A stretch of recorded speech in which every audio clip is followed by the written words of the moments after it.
आपने तो ये जरूर सुना ही होगा, a single seat of paper can not decide my future. पर ऐसा एक पेपर है जो ये पोटेंशियल रखता है आपके भविष्य बदलने का।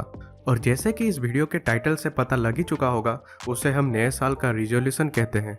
लेकिन आज हम सब इसी रिजोल्यूशन सिंड्रोम से पीड़ित हुए पड़े हैं, जहां हम पहले तारीख को पेपर में अपना गोल लिख लेते हैं, लेकिन 3-4 दिन बाद वही कागज कुछ इसी तरह आसमान में उड़ता हुआ पाया जाता है या फिर नाली में तैरता हुआ नजर आता है। तो इस वीडियो में मैंने भी रिजोल्यूशन लिया है कि आपको रिजोल्यूशन कंप्लीट कराने का कुछ आसान तरीका बता सकूं। देखता हूं कि मैं सफल हो पाता हूं या नहीं। दोस्तों, हम रिजोल्यूशन इसीलिए लेते हैं क्योंकि हमें अपना एक बेटर वर्जन बनाना होता है, या फिर कुछ इसीलिए कि we want to get closer to our future perception of who we will B.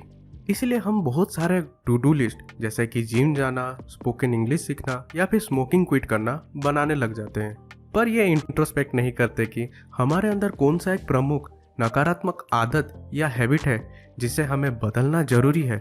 A habit is a routine और behaviour that is repeatedly done often without conscious thought.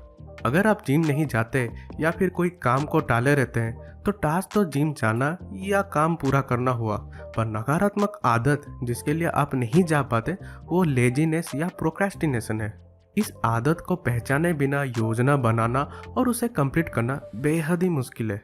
इसीलिए एनालाइज करने के लिए कुछ समय निकाले और पता करें कि वो कौन सी एक आदत है जो आपको आगे बढ़ने से रोक रहा है। अब जब आपने अपनी नकारात्मक आदत की पहचान कर ली है तो अगला कदम इसे बदलना है। किसी आदत को सुधारना रातों रात नहीं होता, इसमें समय और मेहनत लगती है। उदाहरण के लिए, यदि यह अनुशासन की कमी है तो आप अपने लिए छोटे लक्ष्य निर्धारित करके शुरुआत कर सकते हैं और धीरे धीरे बड़े बना सकते हैं। अब बात करते हैं कि इस इम्प्रूव्ड हैबिट को अपने जीवन के सभी डायमेंशंस में कैसे लागू किया जाए। यदि आप अपने काम या स्कूली जीवन में अपने अनुशासन को सुधारने पर काम कर रहे हैं तो आपको इसे अपने जीवन के अन्य क्षेत्रों में लागू करने के लिए सचेत प्रयास करने की आवश्यकता है, जैसे कि जिम जाना या अपने हॉबी पर काम करना। कभी कभी परिस्थिति रास्ते में आ जाता है और हमें अपने रिजोल्यूशन को अकॉर्डिंगली एडजस्ट करने की आवश्यकता होती है। It's important to keep in mind that progress and not perfection is what matters. इसलिए यदि हम वर्ष में केवल एक ही नकारात्मक हैबिट को बदलने का लक्ष्य लेकर उसे अपने दैनिक जीवन में लागू करें तो कुछ समय बाद हमें सुधार दिखाई देने लगेगा।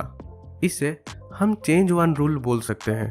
अंत में मैं सिर्फ आपसे एक चीज कहना चाहता हूँ, अपने जीवन में सुधार शुरू करने की कोई निश्चित समय नहीं है, बस आज से ही शुरू करें।